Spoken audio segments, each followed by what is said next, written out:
With MMA, what I got hooked with was the fact of just how easy it was for me to lose. It was so hard to win because guys that didn't know, I knew nothing about it, and I realized how clueless I was, even with all the wrestling I had done, how clueless I was in a fight. Like I couldn't punch, I couldn't I couldn't choke anybody, I couldn't stay out of a submission for my life, and I just realized how bad I actually was at fighting when I started doing MMA when I first started, and it got me addicted. I said, man, I need to change this. This is ridiculous. It's kind of pathetic. So, but I started working on it, and I got good quick. So it all worked out. Before I started MMA, I was just I would say a normal kid. I played all sports growing up. I played basketball, soccer, football. I just loved sports. I was just loved playing any sport. It didn't really matter what it was. I loved to compete. So I played all sports, but more than anything, I definitely wrestled. That was the main martial art that I did. And I stuck with that from 7th grade, so I think I was like 11 years old all the way until now. I'm 26 now, so I don't know, you do the math.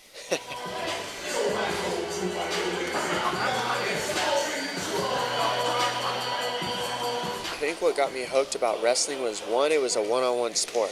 So at the same time as I had competition, it was just against one other person. I didn't have to compete with other guys on my team to get any notoriety, for one. On top of that, it was just so difficult and challenging and so exhausting that it always gave me something new to work on. Like I could never catch up. There was no catching up. There's always something harder to get better at. So it's just a constant challenge, wrestling. It's in my opinion, one of the hardest sports on the planet.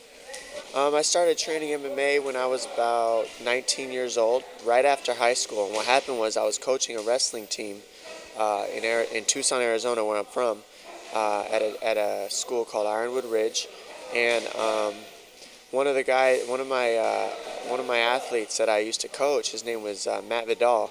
He told me, he goes, man, I joined this new gym. You got to try it, man. You can punch people, you can kick people, you can do whatever you want. It's awesome. I'm like, I'm not really a fight guy. You know what I mean? I wrestle. I don't know how to punch people. I'll look ridiculous, and I don't want to look stupid. He's like, just try it, man. There's girls in there. You can do it. And I'm just like, all right. So I went in there, tried it, fell in love with it, man. I did one class, and I never stopped going after that. It's similar to wrestling. I just fell in love with how hard it was. My name's Eric Del Fiero. I'm the head coach at Alliance MMA. I'm Dominick Cruz, head MMA coach. How I met Dominic was probably about 4 years ago, maybe going on 5 now. He was fighting for one of my promotions that we used to do. He used to do a fight show here in San Diego, and we had a last-minute replacement where we had to replace the guy that was scheduled to fight, and Dominick Cruz was referred to us from some guy said, hey, this kid will fight. He came out on 1 day notice, took the fight. At 145 pounds against a guy named Dave Izquierdo, and he was a town favorite at that time. I was 6-0, or I was 5-0 at that point in my pro career, and I had never fought outside of Arizona at that point. So they called me and said, hey, you want to take this fight? I was preparing for a title fight prior to that had got canceled, so I was already in shape. So I said, screw it, yeah, I'll take the fight. But at the last fight, I was fighting at 155, so I had 13 pounds to cut. I cut the weight, got down to 145 pounds. I flew out here to San Diego, had no cornermen, had no one. It was just me, and I was solo. I came out to fight, and I went out and I fought a 3-round war with Dave Izquierdo, and I won a split decision. Dominic impressed me in that fight just because he took the fight on one day notice. He was a huge underdog. Nobody knew him here in San Diego. He was basically brought in to lose, and he showed up and fought his heart out, and that's what impressed me. After that, I invited him to come out and train with us, and he said, yeah. He came out, spent about 2 weeks training with us, and decided he wanted to move here, and I said, you're more than welcome to. He ended up living with me for about 3 months, and it's been history ever since.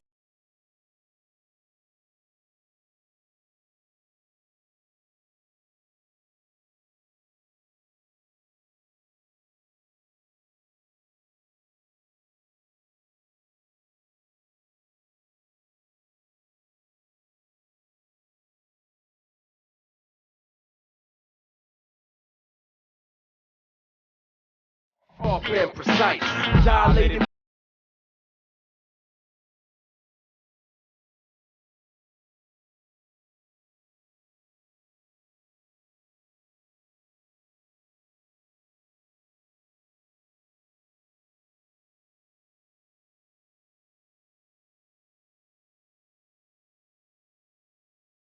Shipping headed to it.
Rough edge like bullets or pianists. Yeah. Split.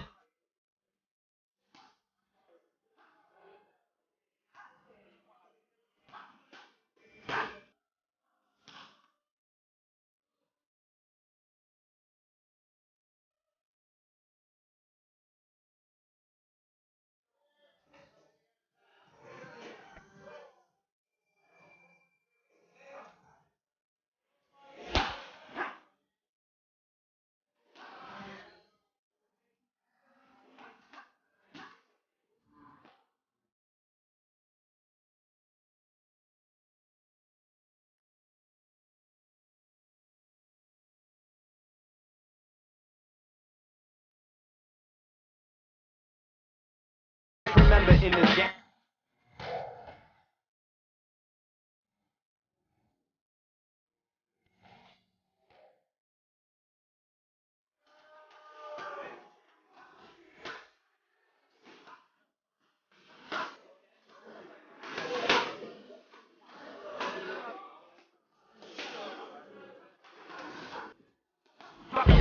Violated people.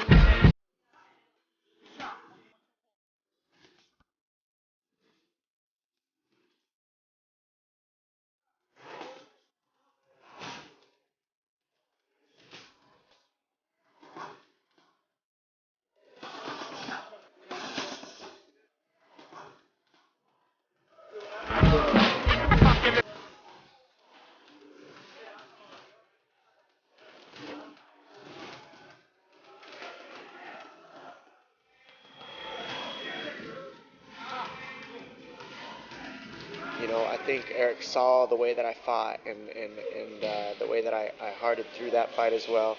And he saw something in me. And he's like, you know, he talked to me after the fight. He's like, that was a sick fight. He gave me a bonus for winning and for putting on a good show.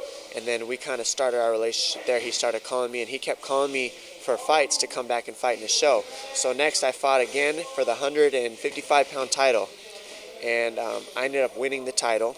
After that, he said, yo, you got a manager? You have a coach? You always come out here by yourself, because all these fights I'm coming out by myself and no cornerman. I don't got any cornermen. I don't got any coaches. I just trained myself out in Arizona. And he goes, well, if you move out here to San Diego, you know, I'll work with you. I'll get you a management team, and we can start your career. And I said, well, at that point I was going to school, and I didn't know if I was going to pursue a fighting career, if I was going to keep going to Pima Community College and become a firefighter, which is what I was going to school for. And I decided, you know, my heart was in the gym. So I said, I'm just going to go for it. I packed all my stuff in my car, drove up to San Diego, and that was when I drove up to San Diego and lived with him. That was right before I fought Urijah Faber. And I had my very first official camp with Eric Del Fierro for that fight, and it was a 6-week camp, and it's been history ever since. when Dominick moved to San Diego, he had never been coached before. This is the first time ever being coached in any aspect of mixed martial arts. He was just a tough kid with solid wrestling, and that's how he was winning fights. He came to us and learned basically everything from scratch. He learned jiu-jitsu. He learned to mix his wrestling with his boxing. He learned boxing. He learned kickboxing, and he's just progressed ever since as a fighter. He's a quick learner, and he's a dedicated hard worker. So that's, he just keeps getting better every fight. With Alliance, what's so good is the fact that, I feel like when you walk in this gym, we make it a point to leave the ego at the door. That's the way you get the best. You don't walk in with egos. You don't walk in with, I'm better than this guy, I'm better than that guy. You walk in, we all train together, we learn from each other, and we don't badmouth each other. If you get caught in submissions, if you get knocked out, it's like, oh, we help you up after you get knocked out. After a submission, we make sure you're okay. And, we all just train together, and we're here to improve each other. So I'd have to say that's probably one of the best things that I like about this gym. On top of that, we have some of the best fighters on the planet here. We got Travis Brown, Phil Davis, Joey Beltran. The list goes on with guys that come through here and are training on a regular basis.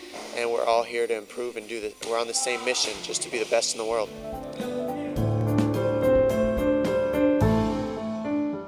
Dominick's strengths are his work ethic, his footwork, and his speed. You can't catch him. It's almost like Flash Gordon. Actually, I think I'm gonna start calling him that. Dominick Flash Gordon Cruz. Flash. That's how you gotta be for Halloween, buddy. Flash Gordon this year.